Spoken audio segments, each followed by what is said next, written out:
Olá, bom dia então novamente, muito obrigado pelo convite, pela possibilidade de estar aqui com vocês. Quando cliquei agora no ícone participantes, tomei um susto, eu não tinha ideia de que era tanta gente aí do outro lado, eu achei que era mais um petit comité, mas enfim, tudo bem, já falei para plateias maiores, não tem problema.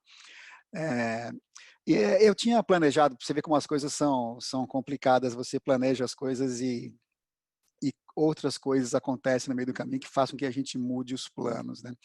Uma dessas coisas foi essa questão técnica do vídeo. E a outra, que é um pouco mais, vamos dizer, pedestre, assim, mais curiosa, é que agora quando entrou a musiquinha da de fundo, acho que da Melissa, né, não sei quem estava cantando, alguém muito famoso, mas eu não reconheci. E ela aparece ali a frase "roda e avisa". Não sei se vocês perceberam, que em português também não quer dizer nada, os intérpretes não precisam se preocupar com isso, mas a expressão "roda e avisa" foi popularizada pelo grande comunicador, que é o nosso assunto aqui hoje, né, pelo grande comunicador Chacrinha, né. Eu vou falar dele um pouquinho só daqui a pouco, por causa dessa interferência da música aí, e eu vou pular direto para o primeiro slide, que é logo depois desse que está na tela, por favor, Melissa. Coisa que eu não tinha planejado, aliás, é um antes desse, por favor, não tem um antes desse? Isso aí. Que diz lá, literalmente, que é um processo no qual há uma compartilhamento de informações com o objetivo de se entender e tal e coisa. E é interessante que isso parece muito óbvio hoje, né, mas isso é resultado de muito estudo, de muita teoria da comunicação, de teoria da informação, né, que é a matriz da teoria da comunicação. Para chegar nisso, houve muita trajetória, percorrida ao longo desse último século, principalmente, né, do início do século XX, onde surgem as primeiras teorias, até hoje, muito se falou, muito se escreveu, muito se publicou a respeito de comunicação para chegar nessa definição que parece tão óbvia, né. E eu resolvi começar por ela, por essa definição, e não pelo que eu tinha planejado, ao ouvir os recados da Daniele, agora há pouco. Como é curioso, ela falou em português, a língua em que eu fui criado, alfabetizado, é a minha língua A, né, e curiosamente eu entendi quase nada do que ela falou. Quando ela começou a explicar essa divisão aí de intérpretes BDA e PT e etcétera, o que mostra como, esse processo, ou essa definição aparentemente óbvia e simples, ela tem por trás uma série de complicadores, ruídos, né. A comunicação como a gente vai ver daqui a pouco, ela tem um componente de entropia, né, de algo que leva a ruído, a confusão, que é inerente e que é preciso estar muito atento o tempo inteiro, né. Se eu tivesse do outro lado e com vocês, não tivesse participado das conversas prévias a esta sessão, eu não teria como funcionar, porque eu de fato não é exagero, eu entendi muito pouco das instruções dela agora, o que não é problema dela, é meu naturalmente, que estou fora desse loop aí, né. E também agora, para reforçar isso de maneira mais popular, né, voltando ao nosso grande Chacrinha, que foi um grande apresentador de televisão e principalmente um grande comunicador, né. Ele tinha um alcance com as camadas mais populares da audiência televisiva, né, numa época em que a televisão dominava as comunicações no mundo inteiro, não só no Brasil, que era única, uma capacidade única de se comunicar, e ele tinha alguns bordões, né. Um deles era esse "roda e avisa", que ele sempre gritava ou falava para o público antes de chamar os comerciais. Avisa quer dizer, avisa que vai entrar um comercial, uma coisa assim. E a outra grande frase dele, e vai ser realmente, eu peço desculpas já de antemão para os intérpretes, é uma frase que também é muito, simbólica da importância da comunicação, que era: "Quem não se comunica, se trumbica". Trumbica também não quer dizer nada em português, que significa simplesmente quem não se comunica se dá mal, enfrenta problemas, enfim, não avança no processo de entendimento, de alcançar um objetivo, como está aqui nesse slide, né.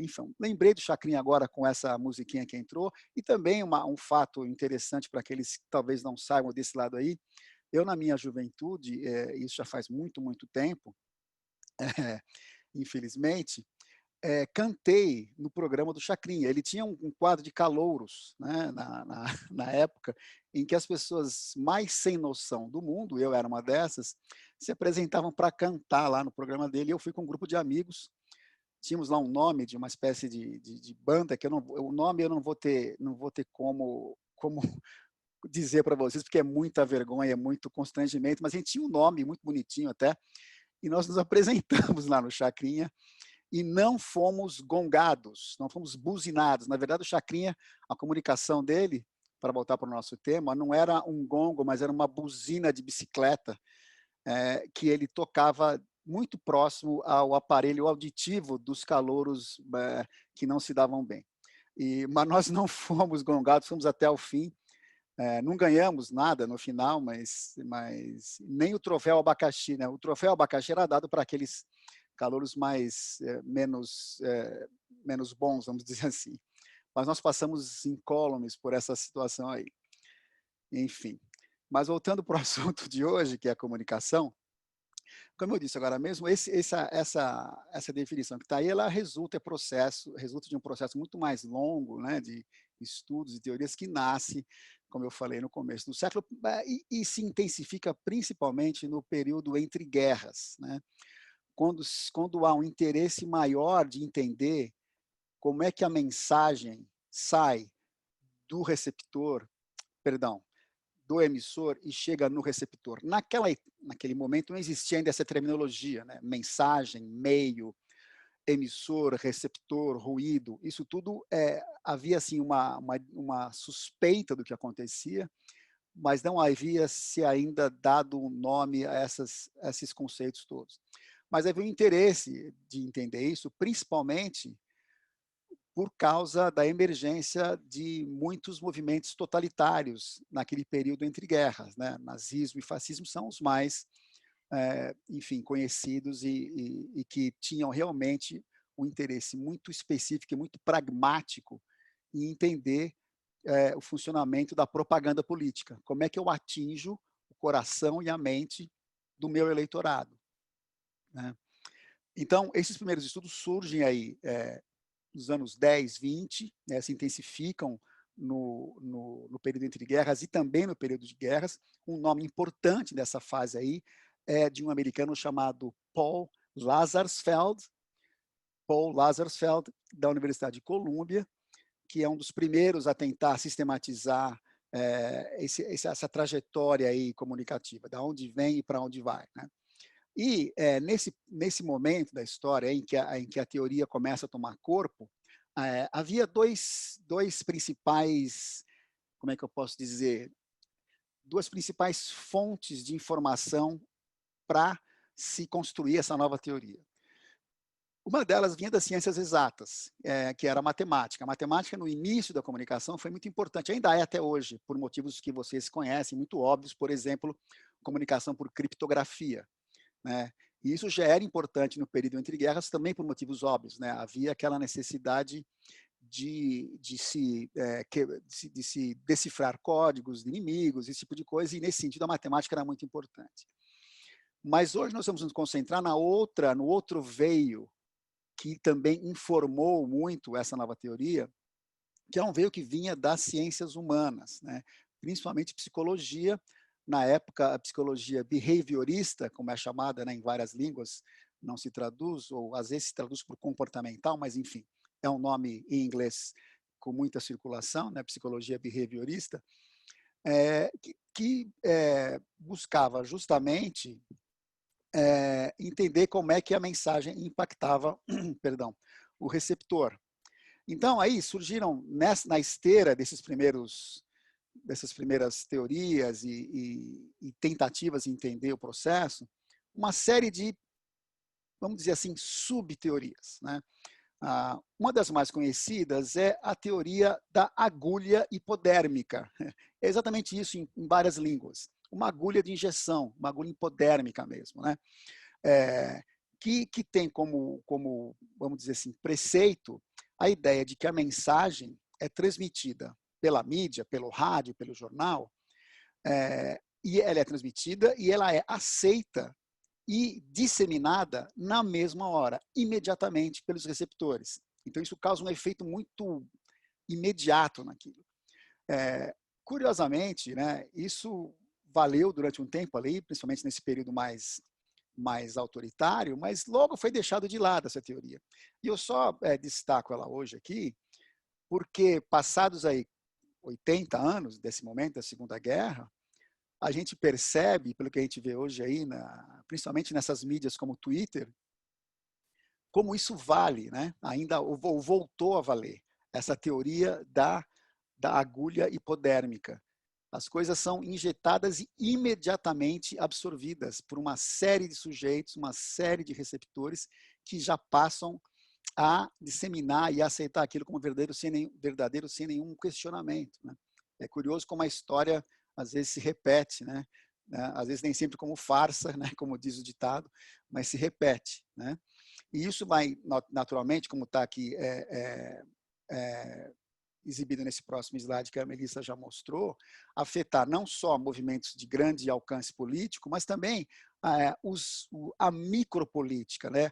A política que acontece dentro da nossa casa, ou dentro do nosso trabalho, ou dentro da nossa empresa, como é que isso chega, como é que isso se espalha. Né?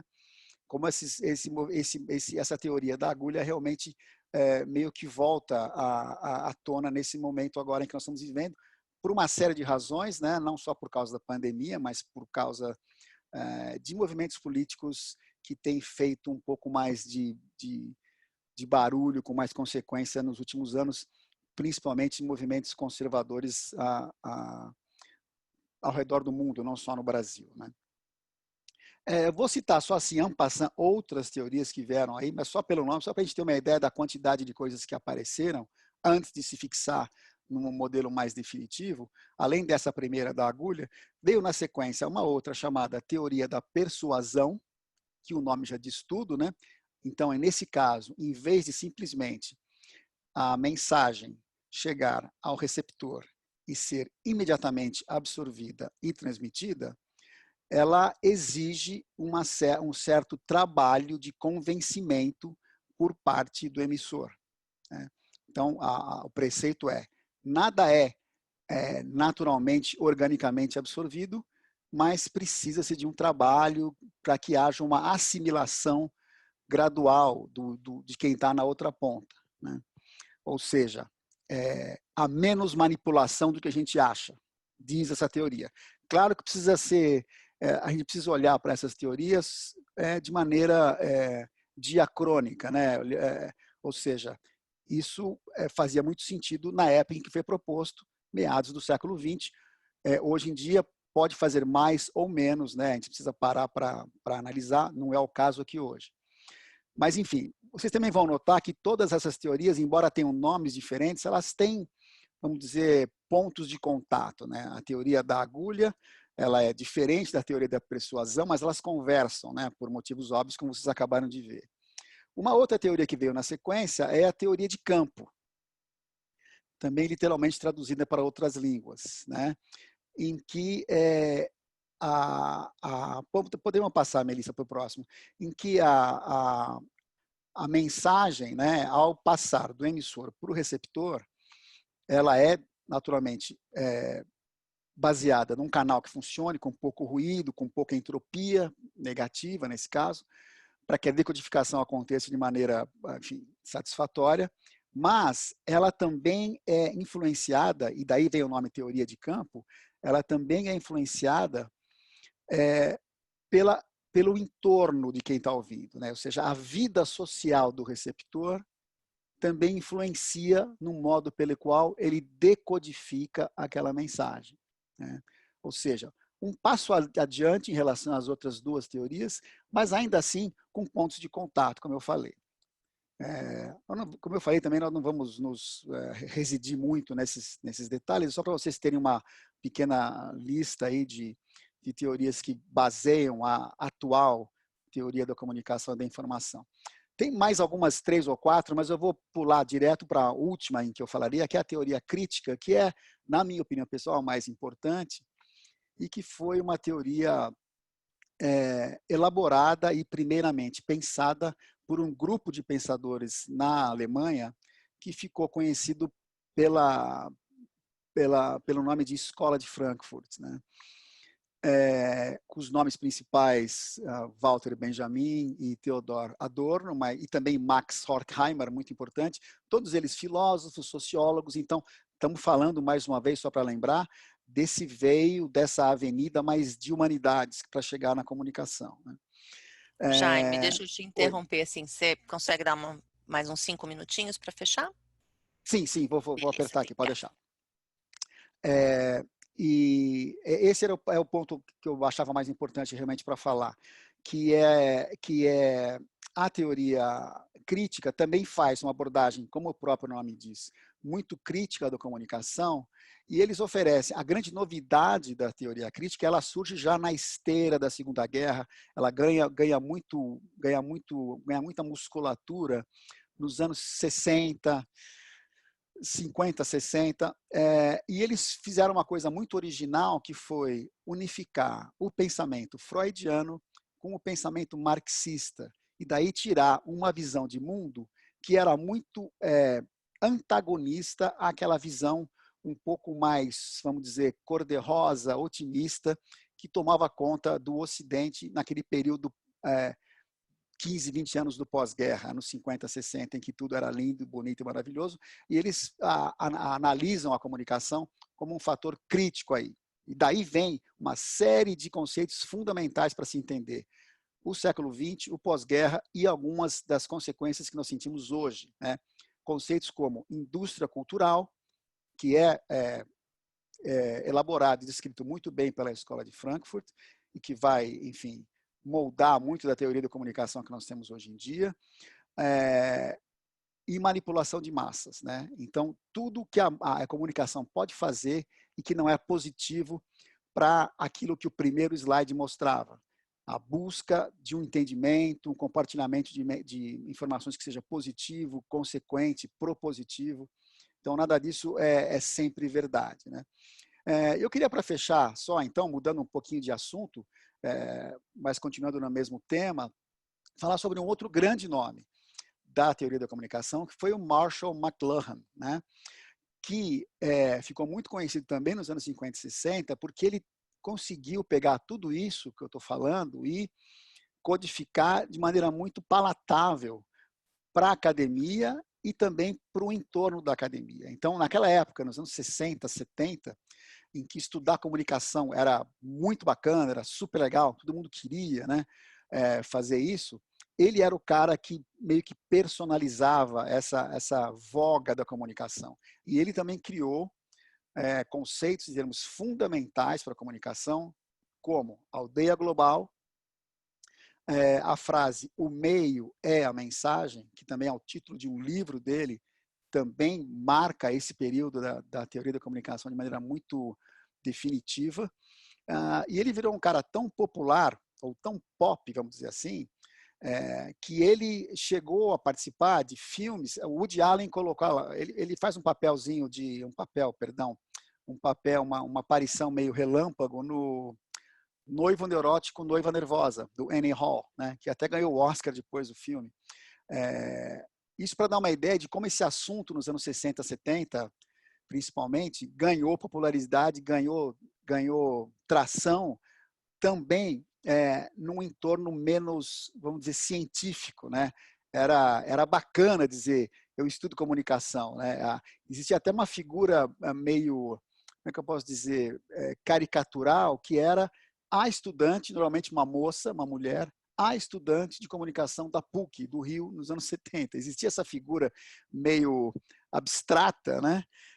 Usando bata e usando aquela sandalinha já chinesa, né? E a versão masculina era o barba e bolsa, que também virou uma figura caricatural, aquele sujeito barbudo com bolsa a tiracolo e soltando esses conceitos. Naturalmente, como acontece até hoje, são conceitos muito mais citados do que compreendidos ou lidos, né? Enfim, eu, como todo bom palestrante, mandei os slides, não usei nem metade, né? Fugi completamente do que estava aí, mas eu acho que também dá um pouco de de verdade aí ou de realidade, né, para o nosso dia a dia de intérpretes. Enfim, espero que tenha servido para algum propósito útil aí de treinamento, como piloto, né, como foi pedido. E, enfim, eu fico por aqui e, mais uma vez, agradeço muito ao convite e a oportunidade de falar com vocês hoje. Daniele, devolvo para vocês aí.